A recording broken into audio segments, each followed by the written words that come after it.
Kita buat larian tu, ada seorang meninggal dunia waktu larian kedua tu, dia paksa, dia dah tak larat, dia paksa lagi, dia jatuh meninggal. Menjawab jugalah pengarah kena bagi statement. Kenapa ni apa semua ni kan. Jadi prosedur kita suruh lagi. Dan kita dah cakap kalau tak larat jangan paksa. Kan? Dia nak juga sebab dia nak kerja. Akhir meninggal, nak tunjukkan bukan senang. Jadi sebabnya salah satu poin dia, kita duduk dekat dalam dewan ni kan, walaupun kepala kita dibotakkan tanpa redha kita kadang-kadang, kena terima hakikat kesyukuran satu tu tandanya kita ada kerja. Dekat luar sana orang tengah hulu hilir bawa file folder, tengah fikir aku nak kerja apa, aku nak kerja apa. Kerja pun tak tahu lagi nak kerja apa.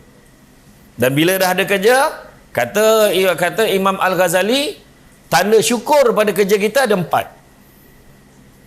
Yang pertama, dengan mulut kita. Alhamdulillah ada kerja. Alhamdulillah aku ada kerja. Alhamdulillah aku ada rezeki, punca rezeki. Yang kedua, hati memperakui siapa bagi nikmat? Tuhan bagi nikmat kat kita. Bukannya saya saja dapat. Ramai-ramai orang kita yang terpilih. Yang ketiga, jaga tindak tanduk dan perangai. Itu juga salah satu tanda kita syukur. Kerja elok-elok. Jangan monteng. Jangan tipu klaim. Jangan tipu overtime. Saya selalu cakap dengan staff saya, overtime dengan mileage bukannya duit tambahan. Dia nak cover balik perbelanjaan kita. So jangan claim benda yang kita tak buat. Macam kita kadang sakit hati tengok, kau punya claim tinggi overtime kau. Sampai 1,000 lebih overtime kau. Overtime 1,000 lebih. Jahanam motor belief tu. Motor dia, orang kita, motor kita baru cantik lagi. Motor dia dah jahanam. Macam-macam dah buat overhaul, servis semua buat dah. Sebab hantar surat jauh-jauh. Nak pula dulu masa saya jadi pengarah dulu, saya pengarah undang-undang nilai di Majlis Pembenaran Nilai. Nak hantar surat 1/9. Tak pening kepala. Kalau dia memang Majlis Pembenaran Seremban, tak apa. Allahu Akbar. Kesian tengok lah. Kerana menangkap-nangkup tidur waktu tengah hari tu. Kesian. Tapi itulah dia. Tu sebab kata tu bukan duit tambahan. So jaga tindak tanduk, jaga perangai. Dan yang keempat, tanda syukur adalah memelihara nikmat supaya tidak rosak. Maksudnya jangan buat perkara-perkara yang boleh menyebabkan kita kena buang daripada kerja kita. Jangan buat. The do and the don'ts kena jaga. Tak kira siapa, tak kira peringkat mana, tak kira umur kita dah berapa. Ini bila ada satu perkeliling yang disain, yang ditandatangani oleh ketua pengarah mulai berapa hari bulan. Semua staf hendaklah begini-begini. Tidak boleh begini. Hendaklah macam ni. Jangan petikai sebab dia orang dah mesyuarat dulu sebelum keluar ke perkeliling tu. Dia dah bincang habis lah. So cuba buat dulu positif. Keluar surat tu, Allah susah betul macam-macam anaknya. Aduh, kenapalah time-time ni lah kena macam ni. Ada sebab. Ada satu lagi, korang yang muda ni buatlah, akak dah nak pencen. Itu satu lagi ayat ni. Maknanya asyik tu je lah alasan kan. Tak ada mana dah. Tak ada pula dekat dalam perkeliling tu tulis, pada yang dah nak pencen sila abaikan notis ni. Tak ada. Semua kena buat juga. Jadi, dalam mengisi makna kejayaan, maka yang saya sebut di awal tadi, semua badan-badan uniform, anggota-anggota yang bertugas ni, semua terbabit dengan isu. Dia akan terdedah dengan isu integriti. Baik pengangkutan jalan, baik SPRM sendiri, baik PDRM, kan, angkatan maritim, kan, APMM, kan, termasuk juga perkhidmatan awam, penjawat awam, semua akan terbabit dengan isu integriti. Jadi perjuangan kita dalam mengisi makna kejayaan adalah membuktikan supaya kita dapat memperjelaskan kepada masyarakat betapa integriti ni dijaga. Persepsi memang betul. Tu sebabnya kita ada indeks persepsi rasuah. Dulu kita pernah berada pada tangga yang paling baik, kita berada pada tangga 49 dan 50 indeks persepsi rasuah seluruh dunia. Tapi sekarang kita dah jatuh ke tangga 64. Memang angka tu sangat membimbangkan. Cuma pada angka yang 50, tangga 50 dulu, dia punya penilaian dia 1/10 skala dia. Dan kita masa tu dapat markah kita 4.9, 4.8. Dan beza kita pada negara yang paling rendah sekali pada ketika itu, Zimbabwe, bezanya hanya beza dalam 2 point something. Jadi maknanya tak jauh pun daripada yang tangga paling bawah sekali dari segi indeks persepsi rasuah yang paling teruk. Tu sebabnya perjuangan kita adalah sama-sama. Kita tu nak cakap, alah kalau kita orang jaga betul-betul pun, Masalahnya tu immigration macam mana? Tu polis macam mana? Kita jangan tuding pada yang lain.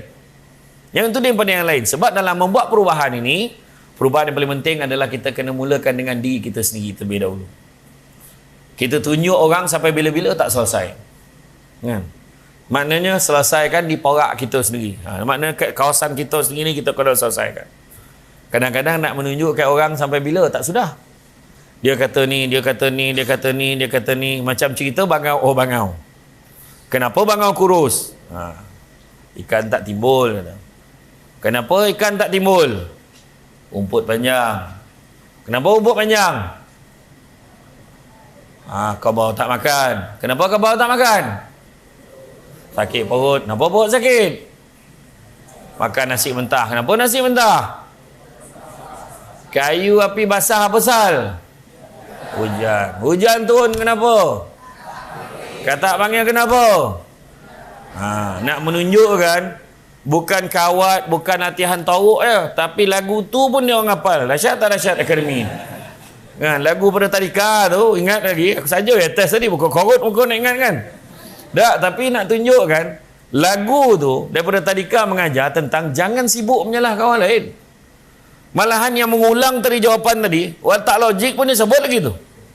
Sejak bila hujan turun sebab kata panggil? Macam tu kau jawab kan? Kata panggil, hujan tu kan? Tapi binatang yang paling berintegriti dan beraccountability, paling bertanggungjawab sekali adalah ular. Dengan tegas dia mengulang 3 kali jawapannya. Memang makanan aku. Memang makanan aku. Sambil merenung pada orang yang bertanya. Memang makanan aku. 3 kali dia jawab. Dan hujung tu jawapannya tu dah dipadam oleh Jabatan Arkib Negara. Iaitu, so what? Dia kata. Dia tanya balik orang tak boleh jawab lah. Sebab bila mengaku, senang. Kita tu sebab kita kebertanggungjawapan tu penting.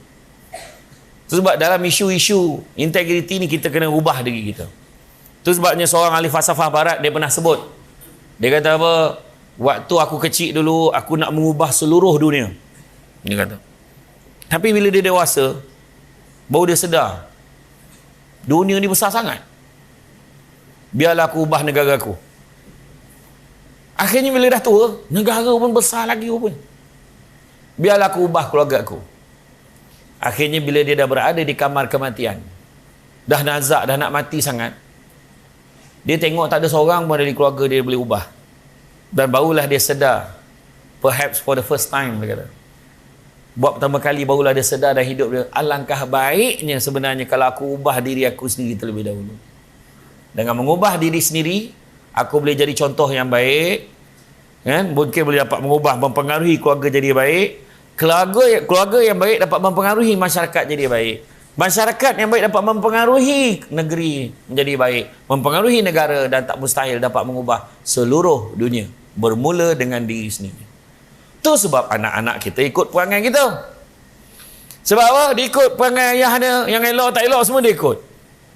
Tanya anak, kenapa sekolah sini? Mak suruh. Kenapa hisap rokok? Ayah hisap. Nampak? Jawapannya senang. Dia babi, ayah dulu kan, ayah saya dulu, tak habis cerita. Itulah, samalah. My dad dulu, cik. Semua cerita. Ayah saya, kalau ni, ukur pantangan saya, ayah. Seorang tu, mak. Sebab apa? Pengaruh daripada keluarga tu sebenarnya berdasarkan apa tindak tanduk dia. Itu sebabnya kalau kita nak sama yang baik, ajarlah yang baik-baik. Terutamanya yang paling penting adalah adab. Saya baru balik daripada Jakarta tu tadi, berbual tadi dengan Datuk-Datuk semua tadi saya cakap tadi. Balik pada Jakarta, salah satu benda yang saya terkejut adalah tentang adab dan juga layanan orang Indonesia. Rasa jatuh hati dengan cara dia melayan tu. Kebetulan perempuan pula, kan? Itulah kebetulan. Itu cakap kebetulan tu tadi kan.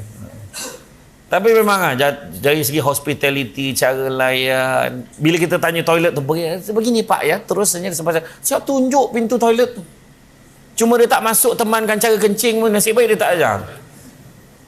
Punya bagus tak bagus. Ya Allahu Akbar. Dengan dia siap macam ni tu. Ui, saya kata, ini kalau nak dapat macam ni kat istana je biasa buat macam tu. Nampak cara layanan. Jadi sebab apa orang akan cerita tentang adab? Tu sebab Imam Malik kata biar ilmu cerita sikit tapi jangan tak ada adab. Sebab akhir-akhir ni kalau kita tengok petanda-petanda ni memang terlalu banyak. Rumah semakin besar, orang makin tak ada. Rumah makin besar, orang makin tak ada. Memang bukannya anak makin ramai. Anak banyak tu je, 5 orang, 6 orang, 7 orang, seorang-seorang keluar masuk asrama, masuk universiti. Perubatan semakin canggih, penyakit semakin banyak. 2 bulan lepas penyakit yang baru dikesan, sesama tomato. Apa hal lama penyakit macam tu? Sesama tomato. Tandanya sakit sendi dan demam, menjangkiti warga emas dan juga kanak-kanak. Tu belum cerita lagi chikungunya, belum cerita lagi influenza A, B, C, penyakit tangan, kaki, kuku dan mulut. Dah tak ada nama dah. Sampai bagi tangan, kaki, kuku dan mulut. Tak lama masuk dagu, telinga, hidung, pusat, semua masuk dah. Agaknya lah punya banyak penyakit. Perubatan makin canggih, penyakit semakin banyak. Apa lagi? Minuman, air minuman semakin banyak jenis, air bersih semakin kurang. Extra Joss, Tembici, Timika Laici. Air kat Sandakan baru ni saya pergi. Air Dracula. Rupanya air sirap tu mencarau merah sirap tu. Mampu hirap budak-budak yang manis saya dengan Samsul Rarau masa tu pergi. Air Dracula. Tapi air bersih semakin kurang. Pangkat semakin tinggi, kearifan semakin kurang. Iya. Betul. Cuba tengok. Pangkat makin tinggi, kearifan makin kurang. Itu sebab kena buat, yang saya dengar-dengar lah, tu sebabnya ada raya tak lama lagi. Raya yang besar. Sebab dah makin ramai yang kearifan tu semakin kurang. Kena pilihlah yang arif-arif. Salah satu tanda akhir zaman, minta maaf cakap, Nabi kita, Prophet Muhammad sebut apa? Tanda-tanda akhir zaman salah satunya adalah urusan umum diberikan kepada mereka yang bodoh. Bayangkan. Urusan umum diberikan kepada mereka yang bodoh. Malahan, ni saya nak sentuh bukan cerita pasal politik apa tak.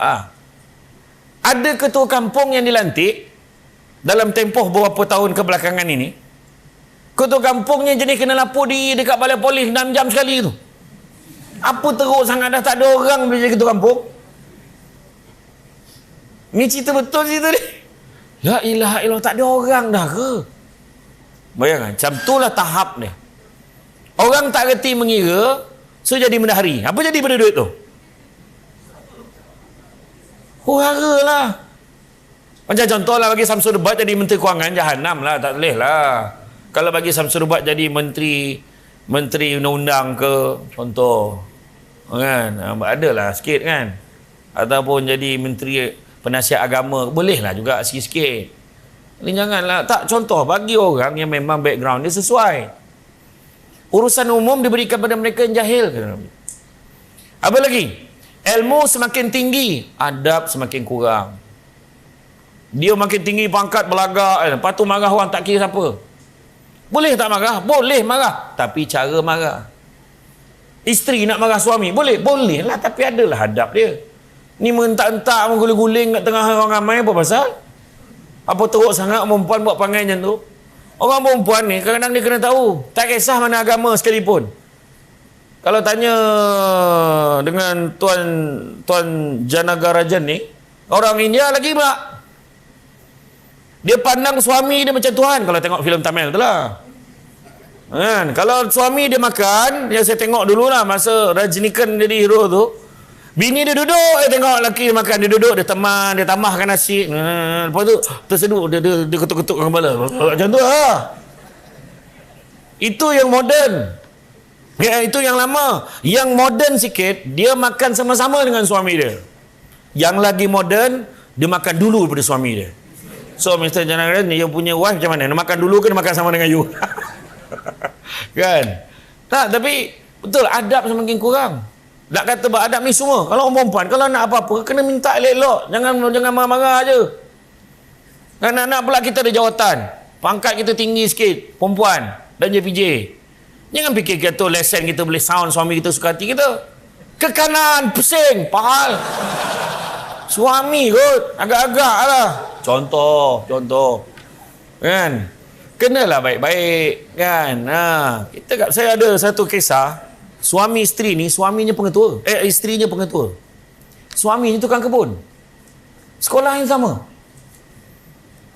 Dulu seolah tak sama sekali suami dia, isterinya bertugas pula ditukarkan kat sekolah suami dia. Suami dia kata apa? Dekat sekolah profesional, kau jangan pandang aku sebagai suami kau. Suami dia pesan, aku tukang kebun dekat sekolah. Dekat rumah aku suami. Faham? Okey bang. Oh, dekat sekolah. Mat, angkat pasu tu sini, Mat. Betul. Mat, pasu sini, Mat. Sini ni. Kat mana ni betul? Tak, sini. Memang tak ada siapa tahu tu suami dia. Tengok sini, Mat. Okey, dah. Nah, ada lagi apa, Mat? Tak ada apa-apa. Masih Okay. Dekat rumah, abang, tak maaf tau tadi. Dan dia tak kisah sebab itu pemahaman profesional dia. Suami dia dah letak macam tu. Dia tak nak orang tahu. Itu betul. Faham tak? Tapi kita kat tempat kerja janganlah buat macam tu. Bukan semua suami boleh tahan macam tu. Tapi itu nak ceritakan tentang profesional. Jaga. Apa lagi? Kemudian manusia semakin ramai, kemanusiaan semakin kurang. Belajar semakin mudah, guru semakin tidak dihargai.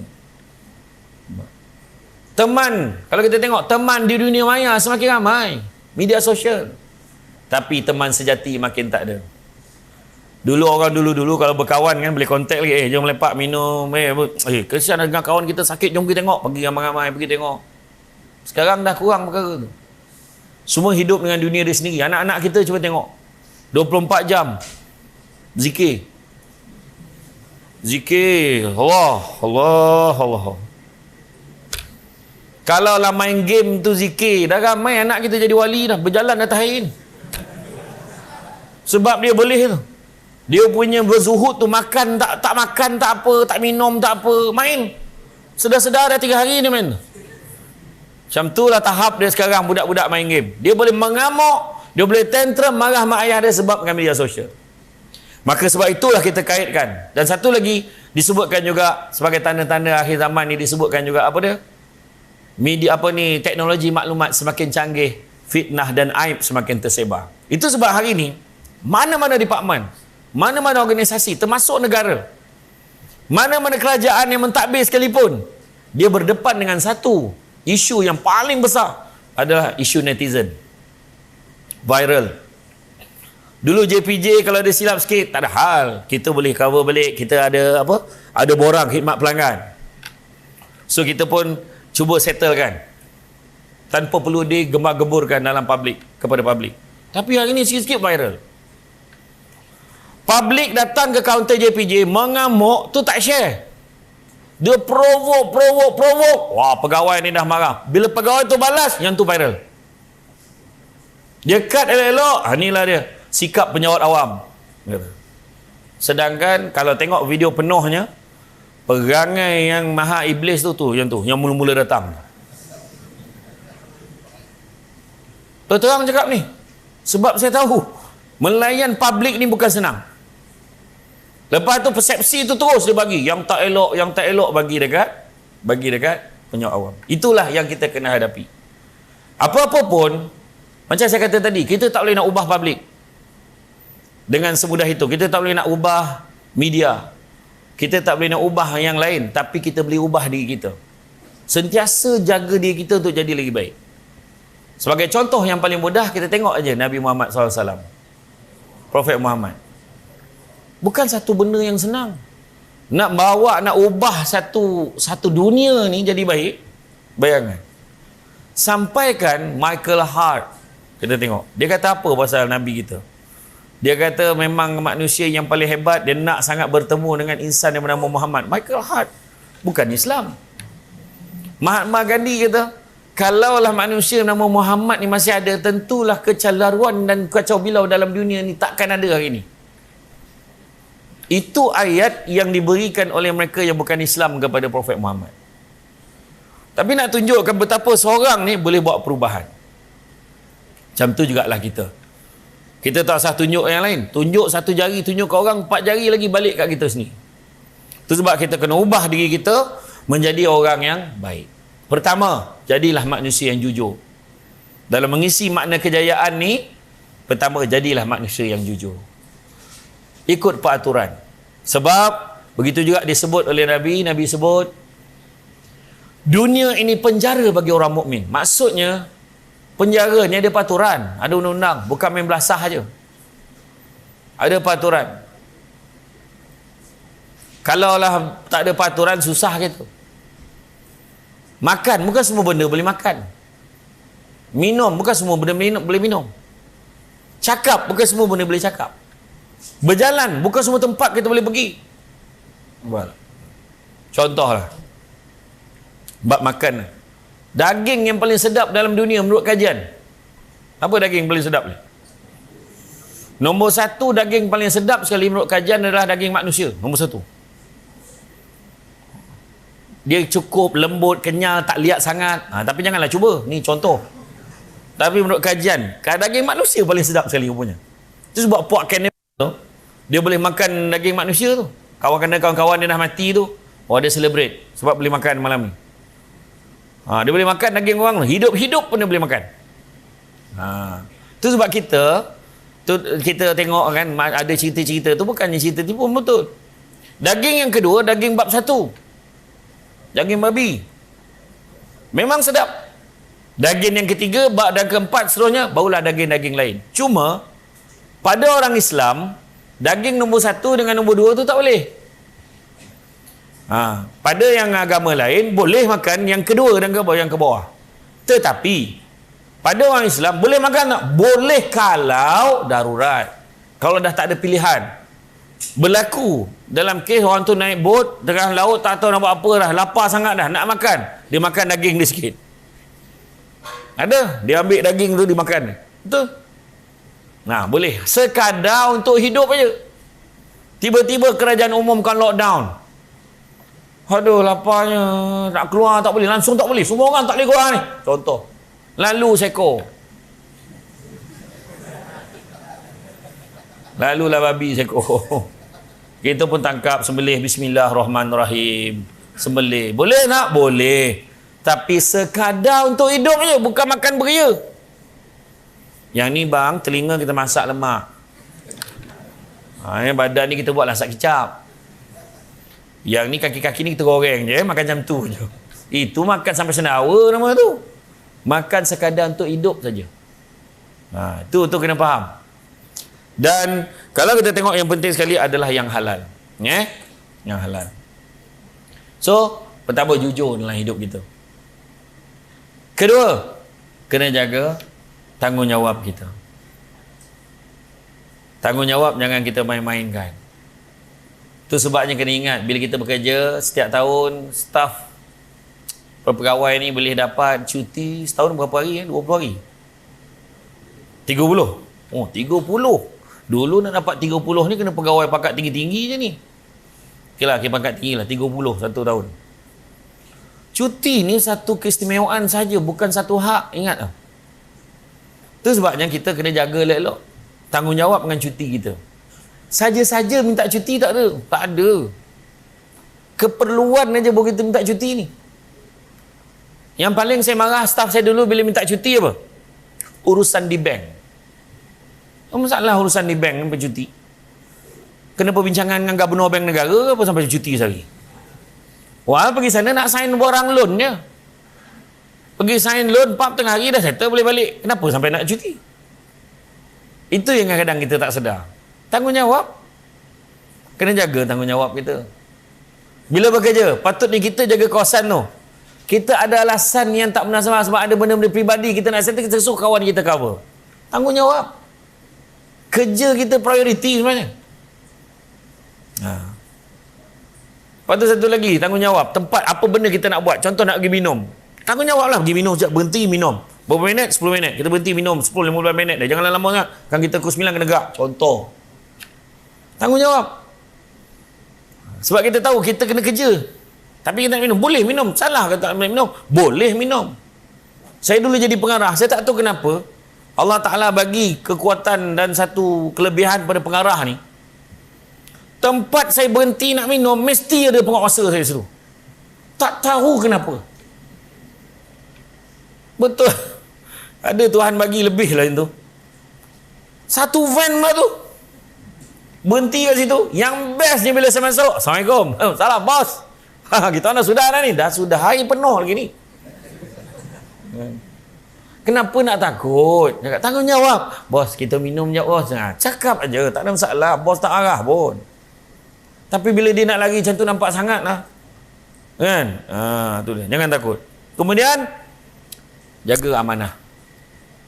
Bila bekerja ni melibatkan amanah, bawa nama baik. Kita nampak kerja JPJ ni, ialah kerja, meronda, mungkin cek, pastikan banyak kerja sampai tengah malam, operasi dan sebagainya. Pada yang jaga, pejabat lain pula kerenah nak kena jaga. Dari segi file, dokumentasi dan sebagainya, KPI semua nak kena jaga. Tapi, apa-apa pun amanah nak kena jaga. Semua ada amanahnya tersendiri. Dalam Islam disebut la imana liman la amanata lahu wala dina liman la ahda lahu. Tidak beriman orang yang tak jaga amanah dan tidak beragama orang yang tidak melaksanakan janjinya. Dan tidak ada agama yang membenarkan seseorang itu langgar amanah. Jadi kena jaga amanah. Itulah melambangkan diri kita. Amanah yang tidak dijaga menyebabkan kita ni boleh dipersoalkan kredibiliti kita. Kau boleh percayaan. Kredibiliti itu bahasa bombastik lah. Kan, yang bermaksud daripada perkataan Greece iaitu I credos. I credos yang bermaksud I believe. Jadi credibility itu kau boleh percayaan. Itu penting. Kemudian apa lagi? Selain dari itu juga ukhuwah, hubungan satu dengan yang lain jaga. Sebenarnya kebanyakan departmen dalam kementerian ke dalam agensi yang banyak kena tangkap dengan 9M apa semua, berpunca bukan daripada luar, berpunca pada dalaman organisasi itu sendiri. Percakaran sesama sendiri. Sikap nak saling jatuh menjatuhkan. Ini tidak baik untuk pasukan. Kalau ada masalah yang kita kesan, tegur secara dalaman itu lebih baik. Itu sebab setiap organisasi kebanyakannya dia dah wujudkan unit audit dalam. Unit audit dalam ni sebab nak tegur mana struktur mana yang boleh kita perbaiki. Kalau ada kesilapan yang dah lama daripada dulu kita buat dan benda tu dah jadi kelaziman, kita perlu perbetulkan, kita perbetulkan. Sebab audit dalam ni sahabat kita. Audit dalam ni sebahagian daripada kita. Dia tegur untuk kita mudah diberi, orang kata, mudah nak menjawab persoalan yang ditimbulkan kalau ditimbulkan oleh pihak luar. Itu penting. Prosedur mesti ada jawapan. SOP tu kita kena ikut. Kenapa? Kalau operasi mesti macam ni. Pergi berapa orang? Apa proses dia? Mesti macam ni, macam ni. So kalau ada orang persoalkan, ini SOP kami. Dia mesti macam ni. Ini memang detail yang kami akan buat. Penting. Dan kalau dah tak sesuai, kita upgrade. Bagi dia sesuai. Jadi makna kata, penting. Di dalam organisasi, bila ada penyakit tamak, bila ada penyakit sombong, penyakit dengki yang paling bahaya sekali. Dengki ni yang paling banyak merosakkan. Tak boleh tengok orang lain naik pangkat. Tak boleh tengok orang yang lebih sikit. Maka sikap nak menjatuhkan tu, cepat betul. Dengki ni, bahasa Melayu. Bahasa Arabnya hasad. Punya teruknya di Malaysia ni, dua-dua pakai. Hasad, dengki. Dengki ni apa maksud dia? Kalau kita boleh ingat, dengki ni apa maksud dia? Cemburu, tak apa hati. Itu perkataan seerti. Paling mudah sekali nak bagi faham. Kalau kita faham maksud dengki ni, tentu kita tak nak dengki dengan orang. Iaitu, dengki samalah ertinya kita mempersoalkan apa yang Tuhan dah tentukan untuk orang lain. Itulah dia dengki. Anak ni dengar dia dah dapat anak yang kelima dah. Macam dia seorang boleh beranak. Dengki lah tu. Dengar-dengar dia naik pangkat, dia tak layak pun. Macam mana dia boleh naik? Dengki. Dengar-dengar dia dapat suami kaya weh. Alah. Tak lama lah tu. Tengok, dengki. Nampak tak? Cubalah elok-elok cakap. Kan? Dengar-dengar apa? Dengar-dengar dia naik pangkat ya ke? Oh, bolehlah jumpa dia minta tolong apa-apa besok, senang kan kawan kita juga. Settle. Anak dia 5, ya ke rajin betul dia beranak ya? Alhamdulillah murah rezeki dia. Iya, ada orang tu kerja ni, balik kerja tu dia. Balik kerja, tu. Assalamualaikum, salam, beranak kawan tu. Asal bagi salam, nyaut beranak. Assalamualaikum, salam, beranak. Waalaikumsalam, beranak. Yang seorang tu tak payah bagi salam, tepuk nyamuk je, pap, beranak. Main faham, tak faham sudah. Budak-budak ramai lagi. Rambut pun tak tumbuh lagi. Gurau. Teringat pula masa universiti dulu Siapa yang daripada universiti 2 kali lah masa botak kepala Tapi sekarang yang terbaru ni tuan, saya pergi ceramah dekat saya tak sebutlah sekolah nanti itu cerita lah. Sekolah asrama penuh sekarang, ada setengah sekolah yang elit ni tegur rambut pun tak boleh dah sang cikgu. Kena tata tertib, kena surat tunjuk sebab cikgu yang tegur anak budak tu. Rambut dia terkeluar macam tu, rambut dia macam ni tu. Kena tegur kan cikgu. Betul ke rambut ni, kenapa rambut panjang? Kena cikgu tu. Dan yang paling teruk, warden tak boleh lagi semak loker dia bawa apa barang. Apa pun teruk sekarang. Dia kata tu hak peribadi pelajar. La ilaha illallah saya kata. Saya kata tutup elang sekolah ni, saya kata.